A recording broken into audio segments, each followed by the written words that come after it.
اللہ کے بابرکت نام سے شروع کرتا ہوں جو بڑا مہربان نہایت رحم والا ہے، اور درود لا محدود حضور صلی اللہ علیہ وآلہ وسلم کی بارگاہ ناز کے اندر، بارگاہ پروقار کے اندر ہدیتن، عقیدتن، محبتن، نذرانتن، تحفتن، مودتن، ادبن پیش کرنے کے بعد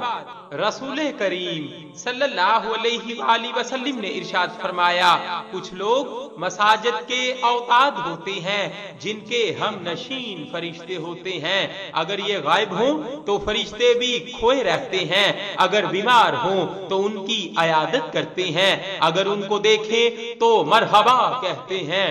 اگر کسی حاجت کے خواستگار ہوں تو ان کی مدد کرتے ہیں، جب وہ بیٹھتے ہیں تو ان کو پاؤں سے آسمان تک پروں میں ڈانپ لیتے ہیں، ان کے ہاتھوں میں چاندی کے ورق اور سونے کے قلم ہوتے ہیں، اور وہ نبی کریم صلی اللہ علیہ وآلہ وسلم پر پڑھا جانے والا درود شریف لکھتے ہیں اور کہتے ہیں، ذکر کیے جاؤ، اللہ تعالیٰ تم پر رحم فرمائے اور تمہیں اور زیادہ دے گا، اور ان کے لیے آسمان کے دروازے کھول دیے جاتے ہیں اور دعا قبول کی جاتی ہے، اور حور عین ان پر جانگتی ہیں، اور جب وہ منتشر ہو جاتے ہیں تو زیارت کرنے والے فرشتے بھی اٹھ کر چلے جاتے ہیں اور ذکر کے حلقے تلاش کرنے لگتے ہیں۔ صلی اللہ علیہ وآلہ وسلم۔ صلی اللہ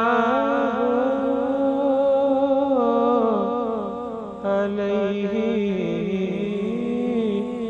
وآلہ